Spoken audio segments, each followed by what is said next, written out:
Boost activated. Enemy detected.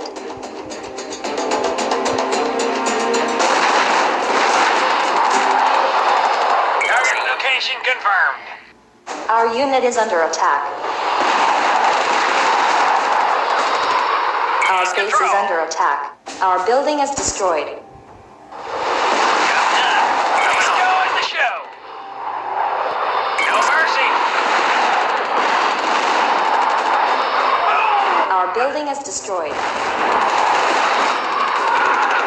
Our building is destroyed. Resource container detected. It's our diplomatic note. The boost Rock and roll! Nahilig ka ba nun sa Red Alert tsaka Command and Conquer na game? Well, welcome sa Daily Wento. Ngayon maglalaro tayo ng game na Art of War 3. Kamukhang-kamukha niya itong game na to. Itong game na to is meron siyang 4 na mode na pwede mong pagpilian. Ito yung 4 na square dito sa kaliwa. Yung una mission type. Pagka nanalo ka doon sa mission, meron kang reward na dollars pambili mo ng mga equipment mo.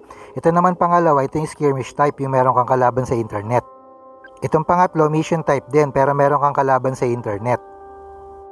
Ito naman, invitational. Habang naglalaro kayo ng kalaban mo sa internet, meron sa inyong pinapagawang mission, yung server. Ngayon, ang lalaroin natin is itong skirmish type. Makikita mo doon sa itaas ng start battle, may 650 na cost, tapos may reward na 2780. Pero minsan yung reward, lumalaki ng lumalaki yun. Ngayon, naghahanap siya ng mga kalaban mo sa internet, so tamang waiting ka lang. Ang maganda dito sa laro na to malalaro mo siya ng libre kahit wala kang binibili. Hindi katulad ng ibang laro, nagsisimula ka pa lang, dami ng pinabibili sa'yo. Okay, let's go. Yung nasa kaliwa, ikaw yan. Yung nasa kanan, yung kalaban mo. Yung nasa gitna, yung mapa. Minsan, mabiview mo yung mapa pag nakakuha ka ng power-ups. Okay? Ito yung main base mo. Ingatan mo yan. Kasi yung ibang structure na maitatayo mo is maitatayo mo lang kapag nandiyan yan. Pag wala yan, di mo matatayo.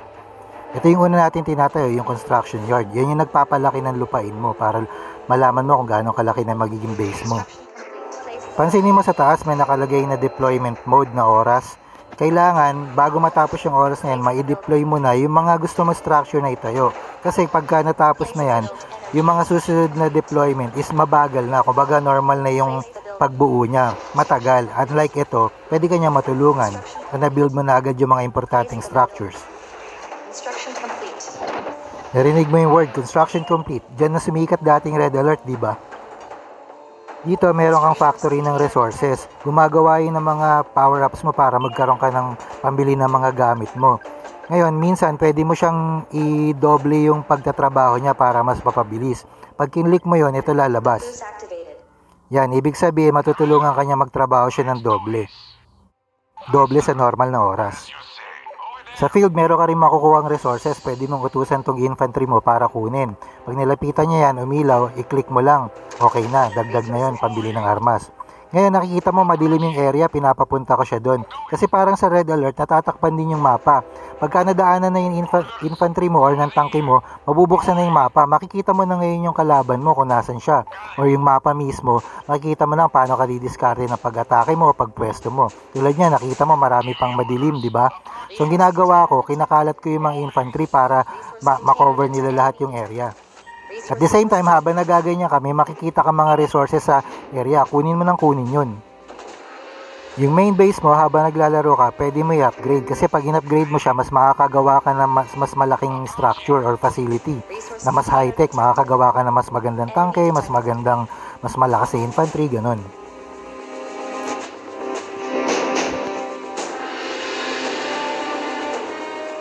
Kanina yung pag-activate mo ng resource facility, meron din yung expiration. Pag na-expire na, pwede mong renew. Ayan, ni-renew ko ulit. So, ibig sabihin, magtatrabaho na naman siya ng doble sa oras. Para mas mabilis ka makakuha ng mga resources, makabili ka ng mga mas magagandang equipment.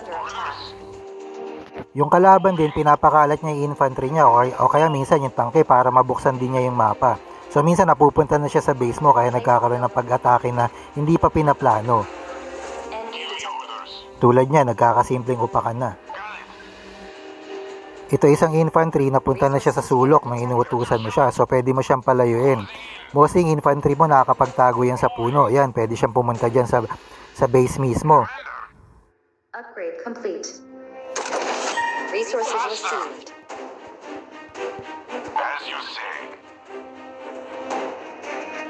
My What? Construction complete.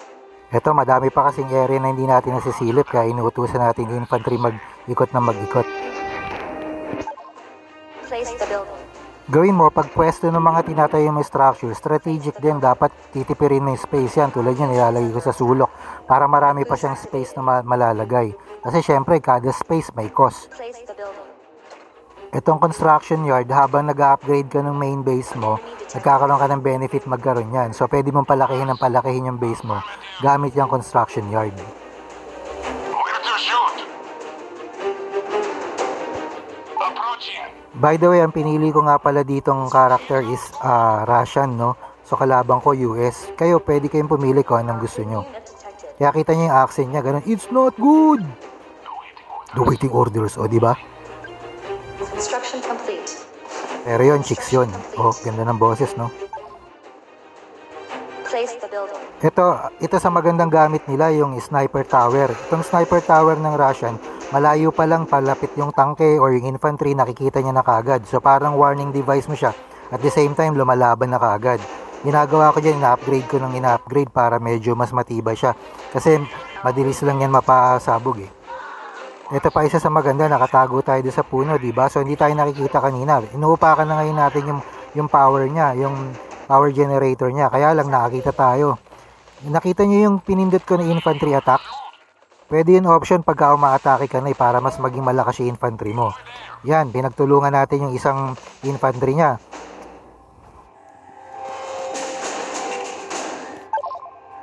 Place the building. Ito, nagdagdag tayo ng factory ng resources para mas mabilis tayo magkaroon ng mga pambili ng mga equipment natin. Enemy detected. Our hidden unit detected. Nako, ayan, nilapitan ng tangke yung infantry natin. Mamamatay siyang bayani. Ayan, napasabog niya isang power generator, kaya lang pinagtulungan na siya eh. Magkakaroon na lang siya ng hero's burial. The boost Hindi na kasi natin siya maliligtas eh. Kawawa naman. Place the building. Ito na yung factory ng mga vehicle. So gumagawa yan ng tangke, ng armadillo at ng basta mga sasakyan. So ginawa natin, dalawang ginawa natin kagad kasi minsan kailangan natin mabilis mag-production ng mga sasakyan eh. So pagkaisa lang mabagal. Pwede kang pumili ng rally point. Kumbaga pag may ginawa kang soldier kung saan siya pupunta, yan yung color green na yan. Yan yung rally point. So, kada gawa niya, yan siya lalabas. Ganun din yung mga tangke. Pwede mo rin piliin kung saan sila pupunta pagka bagong gawa sila. Gawa na yung isang factory. So, ang pwede lang niya i-produce is yung simpleng sasakyan ng sundalo. So, in-upgrade natin siya para makagawa siya ng armadillo. Ito rin. Ayan, pag ina-upgrade ganyan, magbibilang uli siya ng oras. So, minsan habang nagaganyan ka, pag may kalaban na, uupakan ka na. So, yun. Kailangan madiskarte ka talaga.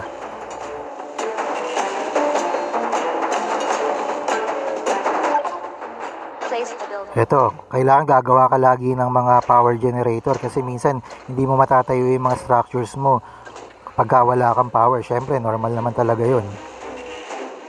Tapos habang nagbi-build ka at dumidiskarte, kakanta ka ng tan tan tan tan tan tan tan tan tan tan tan tan tan tan tan tan tan tan. Okay, itong nasa sulok nating sundalo, pasisimplihin natin palapitin sa pwesto nila para malaman natin kung may bantay dun sa dadaanan ng mga tangke natin mamaya. The boost activated. Construction detected. Our unit is under attack.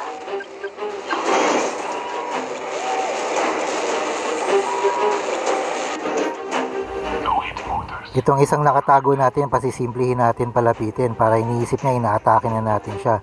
Pero di niya alam, nagbubuo pa lang tayo ng mas malakas na puwersa. Ayan, nakita siya, patay.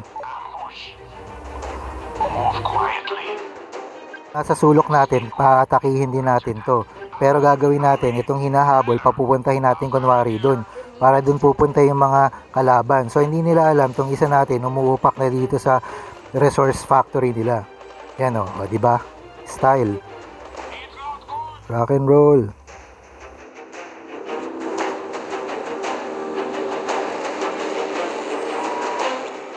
Okay, balik tayo dito sa base natin. Ayan, pwede na tayong gumawa ng armadillo. So minsan pag marami kang resources, pwede kang gumawa ng marami. Pero ito, dalawa lang muna. Unit is under attack.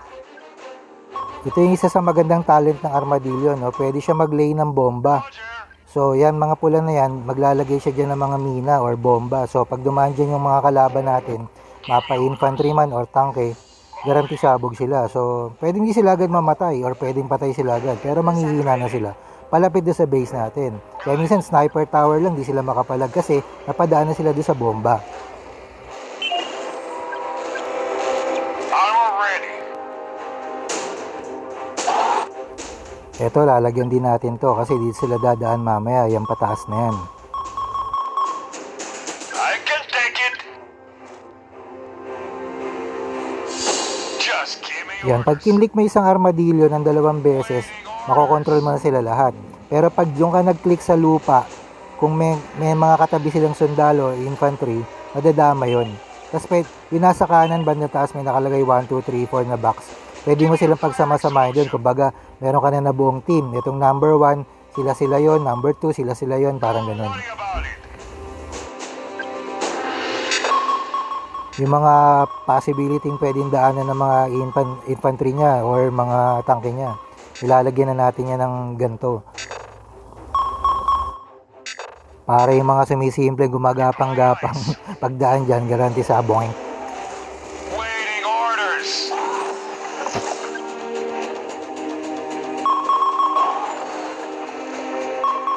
Ito, magtataka kayo ba't nilalagyan ko ng bomba yung part na yun. Kasi minsan pag dumating na yung tanke niya, yung sniper tower titirahin niya yun eh. Eh hindi niya alam may bomba sa baba. Paglapit niya, garanti sabog ulit. Pwede ka rin gumamit ng gold pag gusto mong i-multiply yung resource pagtatrabaho ng resource factory. Tulad ng ginamit ko ng gold. Kumbaga parang times 2 yung bilis niya. Makukuha mo lang din yan libre sa field o kaya pagka nanalo ka may binibigay. Mamaya sa uling-uli papakita ko sa inyo yung mga freebies, no? Kaya nalalaro mo to ng libre, wala kang binibili kasi yung mga binibigay nilang freebies.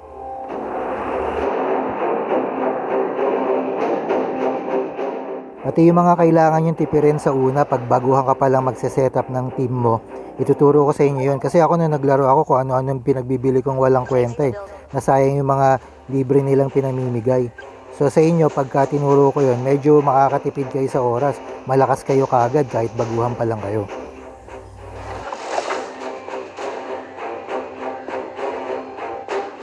Okay, mukhang medyo nakasetup na tayo. Kumbaga, medyo ready na yung base natin pagka medyo may aatake sa atin. So, ang gawin natin, tayo naman nagpaplanong unang umatake. Yan, ipapwesto na natin sila doon sa mga daan. So, mag-iipon na tayo ng puwersa doon. Armor ready. Got it. I can take it. Yan, gawa na rin yung air factory natin. So, gagawa na lang tayo ng lapagan ng aeroplano. Para pagka naggumawa siya ng mga aeroplano, din lang siya paparada. Pero bago tayo makagawa nyo, kailangan natin i-upgrade yung main base. The boost activated. So habang hinihintay natin matapos yung main base ng upgrade, i-discarte na tayo makalapit. At the same time, gagawa tayo ng mga bagong armadillo. Guns loaded. Ayan, dyan na tayo papwesto, palapit sa kanila. Nilagay ko sila lahat doon sa number 1. Makikita nyo may number 10. So ibig sabihin may kargay na 10 armadillo. So habang lumalapit tayo, naglalagay din tayo ng mga bomba sa dinadaanan natin. Kung mapapansin nyo, paslan ko siya ginagawa. Kasi minsan pagka ginawa mo yun ng magkakatabi, instead na didiretso yan ng paglalagay, iikot pa yan dun. Ngayon pag umikot yan dun, papalpak yung plano mo kasi naligaw siya, parang lost command siya.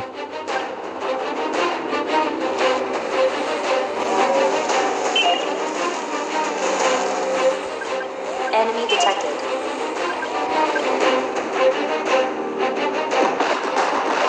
Naku, may nakakita sa atin, may bantay siyang sundalo. So ibig sabihin madedetect ng main base na mayroong papalapit sa kanila. So try natin magdahan-dahan, baka makalusot.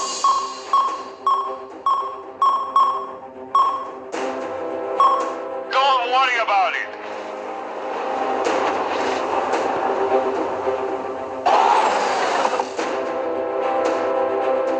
Silipin muna natin baka tapos na i-upgrade yung main base. Ayan, tapos na nga.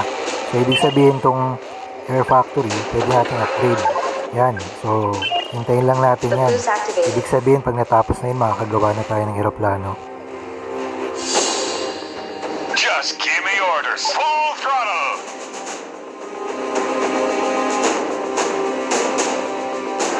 Yeah.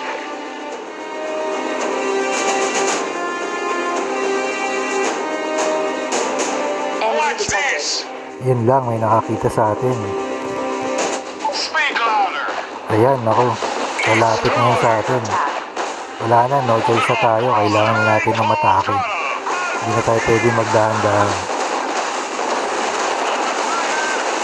The boost activated. Yan, ginamitan ko siya ng vehicle attack na booster. So parang mas malakas ngayon yung mga armadillo ng konti. Yes, So ngayon, ang main purpose natin, maupakan natin yung main base niya. Para kasi pagka napasabog natin yun, di ba nga sabi ko ang tagal gawin yun, mababalda siya ng konti. So habang lumalapit tayo doon, umuupak na rin tayo sa mga dinadaanan natin. Ayun, napasabog natin yung vehicle factory niya. So ito yung mga resources factory niya. Palapit na tayo sa main base, ito yun. Enemy detected. Ayun, nawalan siya ng power. So nakita mo yung iba, wala ng power yung iba niyang facility. The boost activated. Ayan, inuupakan na natin ngayon yung main base niya. Pero inuupakan din tayo, ang dami ng infantry. Minsan pag marami yan, hindi nakakapalag yung armadillo dyan. Enemy detected. Ayun, sabog yung base niya. Nag-brown out ng iba niyang facility, tingnan nyo. Ayun na, pinagtutulungan na yung nag-iisa nating armadillo. Ayun, patay. Magiging bayani na lang uli yun. Eto, gagawa na tayo ng lapagan ng eroplano. Yan yun. 4 ang kasya sa kanya. So, dito sa air factory, kiklik natin yung eroplano. Conforme yan sa pera mo kasi 300 ang isa yan eh. So, dapat makabuo ka ng 4. The boost activated. Armadillo in action. So, habang hinihintay natin lumabas yung mga magagawang eroplano, magpaplano ulit tayo ng second attack. Dito naman tayo dadaan sa kabila. Oops! Yun lang, sumuko yung kalaban.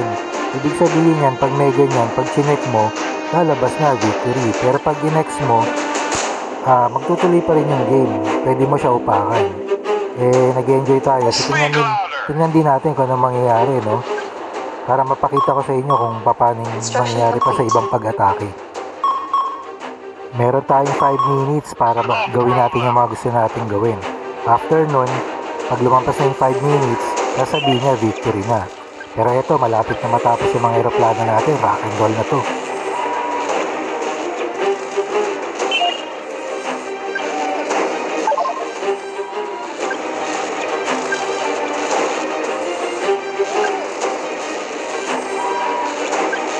The boost activated. Yung booster naman na yun yung booster para mapabilis yung paggawa ng mga aeroplano. So, imbis na babagal-bagal, magiging parang times 3 yung bilis niya. Lalabas agad yung 4 na hinihintay natin. Roger. Habang hinihintay natin, maglagay muna tayo ng mga bomba dito sa tulay.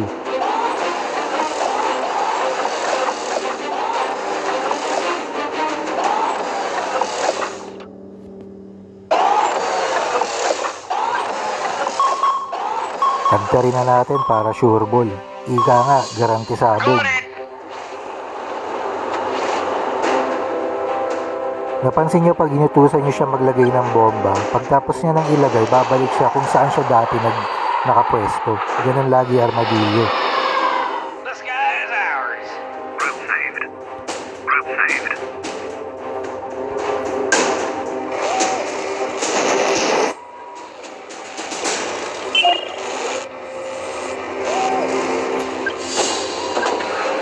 Yan, yung factory ng vehicle, pwede mo yung i-upgrade hanggang 3 beses. Kasi kanina hanggang armadillo lang yung pwede natin gawin. So, in-upgrade natin yung isa. Pwede na tayong gumawa ng Jaguar, yung mas malakas na tangke. Yung totoong tangke na talaga.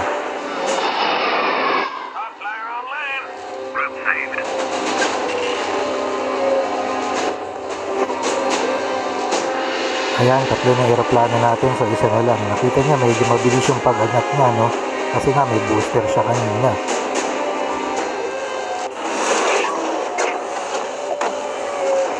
Construction complete.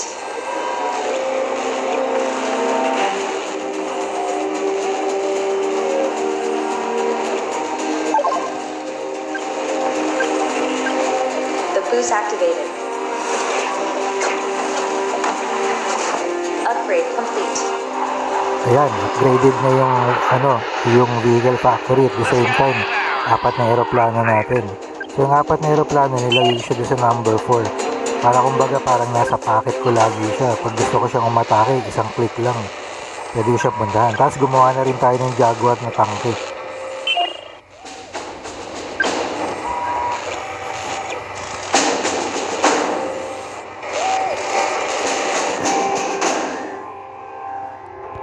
Armadillo in action, take it. Ngayon, i-atake na natin itong mga armadillo natin.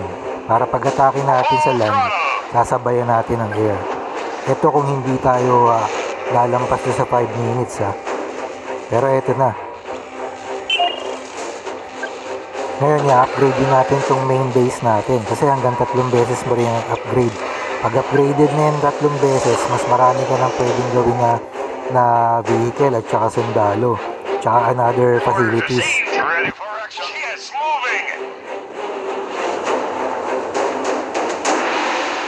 Rolling.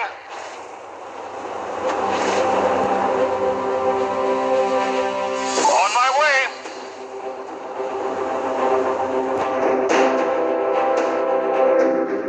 Speak louder.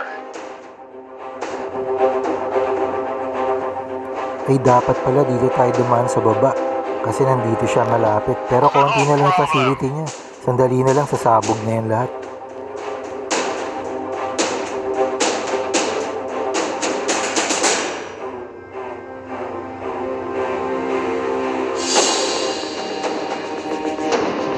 I can take it.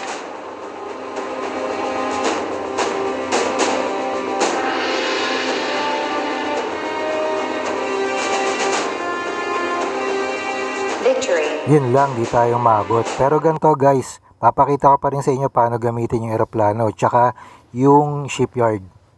Pagkatapos lang ito. Okay, pagkatapos nating manalo, makikita mo na kung sino yung nakalaban mo. Pag wala ka ng features na pwede mo siya makita kagad. So ayan, nakita mo may mga bonuses ka nakuha. Ito pa, isang bonus pa uli yan. Kukolect mo siya. So nakita mo na dadagdagan yung pera mo doon sa taas, nasa 5,000 na siya. Tapos meron ka pang ganito, may case. Yung case na yan, meron na talagang laman niya na existing. Minsan madami yung laman na kung ano-ano. May gold, merong yung silver na pwede kang mag-raffle. Tapos meron tong dalawang choice na to. Itong nasa kanan, yung parang watch a video. Pag winatch mo kasi yan, meron kang additional pang makukuha. So kunwari, kinlik mo, iwa-watch mo. Okay, don't worry guys, hindi natin tatapusin to. Pinakita ko lang na ganyan minsan yung mga ads niya.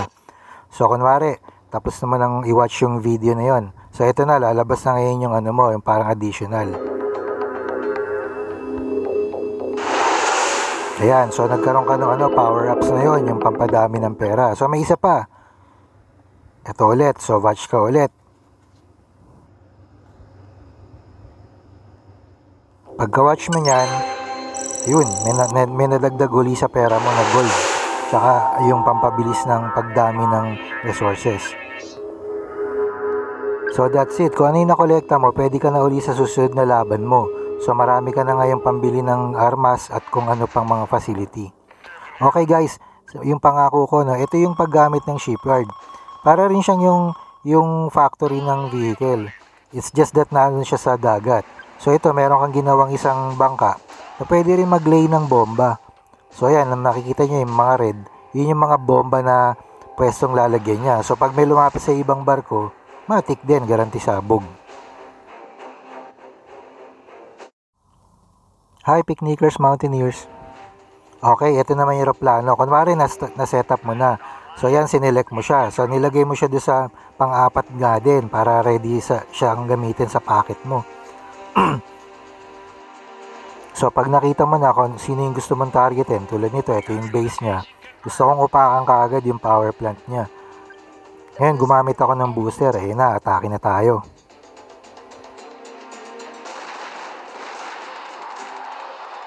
Ayun, so inupakan niya na kaagad. Pwedeng hindi pa niya mapasabog kaagad, so babalikan mo lang. Pwede mo siyang i-click din or mag-click ka ng ibang facility na yun ang titirahin mo pagkatapos mo siyang tirahin. So ayun, napasabog natin yung isang niya, power plant. Yung nasa kaliwa na yan, eroplano din niya yan. So ibig sabihin, kailangan natin banatan yan dahil pag meron din siya yan, patay tayo. So unahan na natin. Our building is destroyed. Resource container detected. Ayun, sabog! Rock and roll! Salamat nga pala guys sa panonood nyo ng instructional video natin. Sana magustuhan nyo yung laro. At laruin nyo talaga, i-download nyo lang to sa Google Play. And sana po i-like nyo and subscribe yung page natin para makapaggawa pa tayo ng maraming tulad nito. Salamat guys! Goodbye!